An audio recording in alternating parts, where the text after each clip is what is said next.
حدیث نمبر 2331 ایک اور سند سے بھی اس طرح مروی ہے، اور اس میں یہ ہے کہ رسول اکرم صلی اللہ علیہ وسلم نے میری گردن اور کندھوں کے درمیان ہاتھ مارا، پھر فرمایا اے سعد، اگر میں کسی کو دوں تو مجھ سے لڑائی لڑو گے؟ حدیث نمبر 2332 حضرت انس بن مالک رضی اللہ عنہ سے مروی ہے، فرماتے ہیں غزوہ حنین کے دن جب اللہ تعالیٰ نے کسی جنگ کے بغیر رسول اکرم صلی اللہ علیہ وسلم کو حوازن قبیلے کے مال میں سے عطا فرمایا تو نبی اکرم صلی اللہ علیہ وسلم قریش کے کچھ لوگوں کو 100 اونٹ دینے لگے، تو انصار میں سے کچھ حضرات نے کہا اللہ تعالیٰ رسول اکرم صلی اللہ علیہ وسلم کی مغفرت فرمائے، آپ قریش کو دیتے ہیں اور ہمیں چھوڑ رہے ہیں، حالانکہ ہماری تلواروں سے خون ٹپک رہا ہے۔ حضرت انس بن مالک رضی اللہ عنہ فرماتے ہیں یہ بات رسول اکرم صلی اللہ علیہ وسلم سے بیان کی گئی تو آپ نے انصار کو بلا کر ایک چمڑے کے خیمے میں جمع فرمایا۔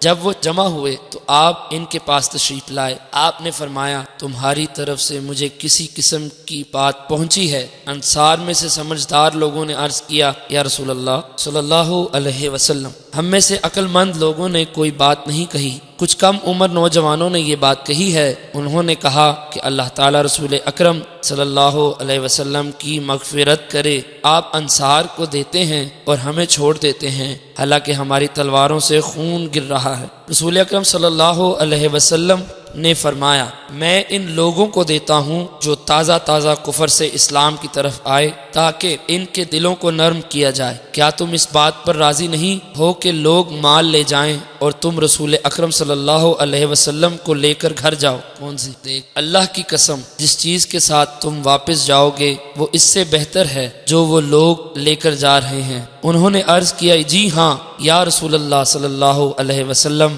بے شک ہم راضی ہوئے۔ آپ نے فرمایا ان قریب تم پر ترجیح دی جائے گی، پس تم صبر کرنا حتیٰ کہ تم اللہ تعالیٰ اور اس کے رسول صلی اللہ علیہ وسلم سے ملاقات کرو، کیونکہ میں حوض پر ہوں گا۔ انہوں نے عرض کیا ہم صبر کریں گے۔ حدیث نمبر 2333 حضرت انس بن مالک رضی اللہ عنہ سے مروی ہے، فرماتے ہیں جب اللہ تعالیٰ نے کسی لڑائی کے بغیر اپنے رسول صلی اللہ علیہ وسلم کو حوازن کے مالوں میں سے مال دیا، اس کے بعد پہلی حدیث کی طرح ہے، البتہ اس میں یوں ہے کہ حضرت انس رضی اللہ عنہ نے فرمایا پس ہم صبر نہ کر سکے، اور یہ الفاظ کے 9 عمر لوگوں نے کہے۔ حدیث نمبر 2334 ایک اور سند سے بھی اس کی